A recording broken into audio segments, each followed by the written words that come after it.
Welcome back to Mark Fisher Outdoors, everybody. I am here. I am ready to look up in the sun and see the eclipse.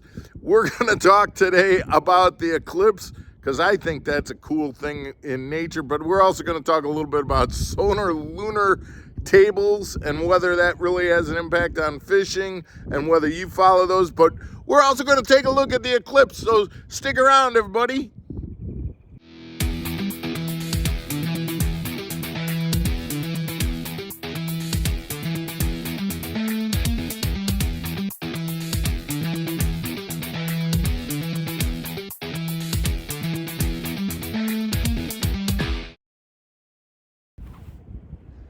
Pretty cool.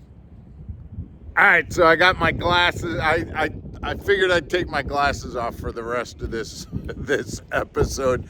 It is a little weird out with the eclipse going on as I'm doing this video. They're absolutely noticeable that there is not as much light going on, and it's also very windy. So I'm sorry if the wind is kind of howling on the microphone here, and I'll make this video short. I wanted to do this. It's the eclipse. Get some of this on. I wanted to come out here, guys. If you like our content, please hit the subscribe button. We appreciate that. We're always coming up with something new here on Mark Fisher Outdoors. But I do want to talk about the solar lunar tables, and what a great day to talk about that. And I'm curious as to whether you guys pay attention to the solar lunar tables. I remember when I was young getting the BassMaster magazine, looking in the back where those tables were and looking at, oh, I'm going fishing on Saturday. I wonder what the great time is going to be, when are the fish going to be biting, things like that. I'm telling you my opinion. I don't pay attention to it anymore. I don't look ahead of time or things like that. And quite honestly, I don't do that for two reasons. Number one, in tournament fishing, it doesn't matter whether they're biting or not because I got to catch fish all the time. We've talked about this.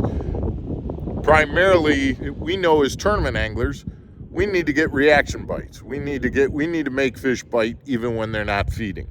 So is it helpful to know when the feeding periods are? Sure. But we need to make fish bite regardless of whether they're feeding or not. And so a lot of the techniques that we use and a lot of the things that we do are looking to get reaction bites.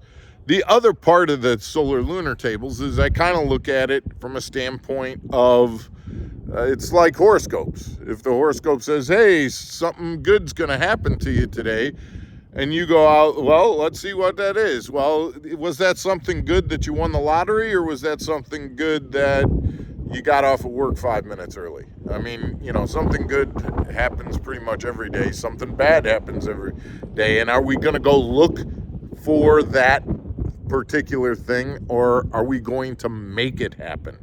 And I guess that's the part that I kind of look at. In fishing, the last thing I want to do is go out there and go, the only time the fish are going to be biting is, at 5 o'clock when I'm getting off the water. I don't want to go into my day with that negative, thing. I tell you, if I look at solar lunar tables, a lot of times what I do right now is I look at, hey, what did the solar lunar tables say about last week when I was on the water, and how did it compare to what I experienced, to kind of see whether I experienced something that was written in the solar lunar table. So I kind of go backwards and check it out that way, as opposed to reading them before I go on the water and pay attention, and look for it to happen or not happen when I'm on the water.